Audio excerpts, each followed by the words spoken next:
Welcome to Mr. Marr's 3-Minute History. Quick summaries about a range of different history topics. Today we're going back to the time of the Middle Ages in Scotland, and we're looking at the overall events of the Scottish Wars of Independence. The start of the Wars of Independence can be traced back to the death of King Alexander III.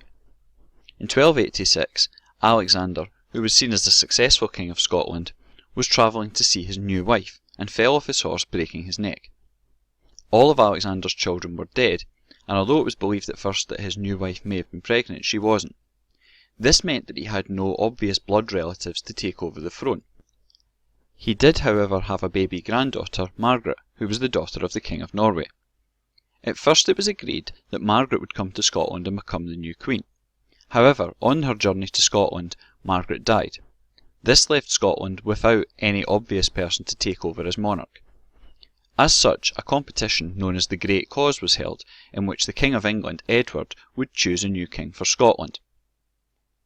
Edward ultimately chose John Balliol to do this role.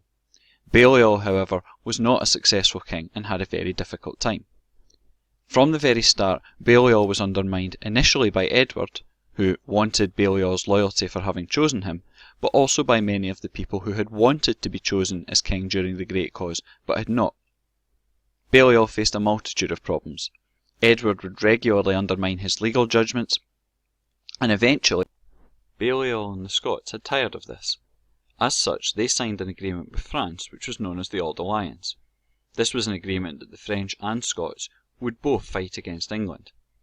Edward was furious and sent north a huge army, which firstly defeated the Scots at Berwick and then Dunbar. Balliol himself was then removed as king. After this, Edward took control of Scotland, including taking the Stone of Destiny, which was used to choose new kings for Scotland. At this point, resistance to Edward's rule in Scotland started up. In the north it was led by a man called Andrew Murray, and in the south it was led by William Wallace. Both Murray and Wallace eventually combined their armies when they met at Dundee, and they then marched together to Stirling Bridge. This was where they would see their most famous victory, when the Scots defeated the English at the Battle of Stirling Bridge in 1297. But unfortunately for the Scots, the year after, they would, under Wallace's leadership, be defeated by King Edward at Falkirk. Wallace then went on the run, and was eventually captured and executed. At this point it seemed as though the Scots had no chance of winning back their independence. However, at this point, stepped forward Robert the Bruce. Bruce came from a very powerful family and had previously been an ally in many ways of Edward. However, he was involved in fighting back against Edward's rule.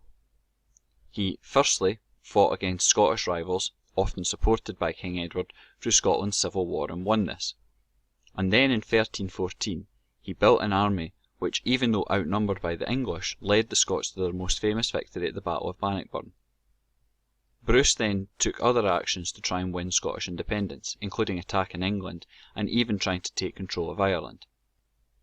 Eventually, after the death of King Edward II, who was replaced by his young son Edward III, England agreed with Scotland's demands for independence, and the Treaty of Edinburgh of 1328 confirmed that Bruce was Scotland's rightful king and that Scotland was indeed an independent country.